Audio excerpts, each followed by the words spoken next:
최근 재판에서 김인섭이 200억을 만들어줄 수 있냐? 내가 50% 먹고 50%는 두 사람이 갈 거다. 혼자 먹는 돈 아니다.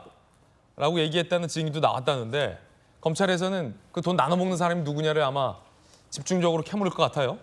이게 묘하게 박근혜 정부가 요청해서 해줄 수밖에 없는 사안인데 뭐 측근은 아니라고 합니다만 선거에 있었던 측근으로 보이는 사람이 많은 특혜를 받고 구속됐어요. 이 묘하네요, 구조가.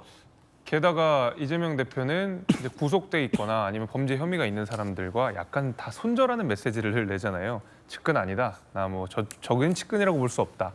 하다못해 이제 이화영 전 지사가 법정에서 그다음에 구속 과정에서 뭐한 얘기를 하는 것조차 이거는 이재명 대표와의 연계성을 부인하기 위해서 민주당이 다 나서서 하고 있는 상황이기 때문에 사실은 뭐 측근 아니다 이런 얘기는 조금 궁색하게 들려요. 개인적으로는 뭐 선대위원장까지 하셨고 그 김인섭이라는 분이 선대위원장. 네, 김인섭이라는 분이 허가방이라는 별명이 있었잖아요. 정말 부동산과 관련돼서는 허가를 잘 내준다고 해서 별명이 허가방인 것이고 게다가 김인섭 전 선대본부장이 이재명 대표의 연관성을 부인하다가 나중에 어디 뭐 한 번도 만난 적 없다 이렇게 얘기했다가 나중에 알고 보니까 지방 일정에 동행해가지고 언론 보도에 한번 나온 적도 있었거든요. 이제 그러다 보니까 아무래도 이재명 대표와 김인섭 씨와의 연결고리를 계속 끊는 노력은 그 연결고리가 지금 나오듯이 김인섭과 수시로 연락 및 면회한 정황이 있는 이재명 대표의 수행비서 A씨가 떠오르고 있습니다. 그러니까요. 이재명, 김인섭 사이의 연결고리 아니냐.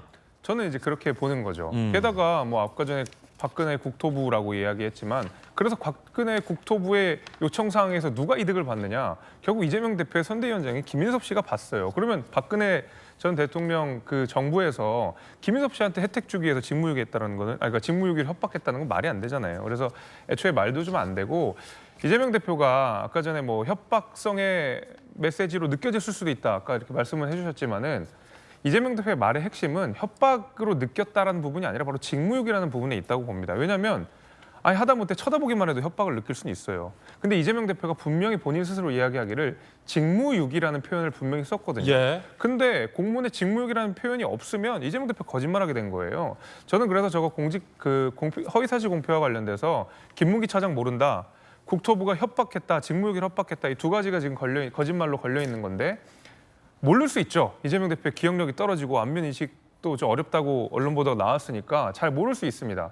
그리고 협박으로 느낄 수도 있습니다. 박근혜 정부에서 왔던 국토부에. 예. 그러나 직무유기라는 표현을 쓰지 않았으면 이재명 대표 거짓말하게 된 거거든요. 그 직무유기라는 말은 어디서 나왔냐? 도대체. 그러니까요. 그거는 공문 찾아봐서 직무유기라는 표현이 없으면 이재명 대표 거짓말하게 된 거예요. 저는 그래서 저 백현동 거 관련돼서는 김인섭 씨와의 관계에 있어서도 문제가 있어 보이고 허위사실 공표와 관련돼서도 직무유기라는 표현이 없으면 이재명 대표 거짓말하게 된 겁니다.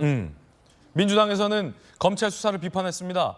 피의사실 공표하지 마라. 검찰발 유출 기사를 좌시 안 할 거다라는 입장인데 함께 보시죠.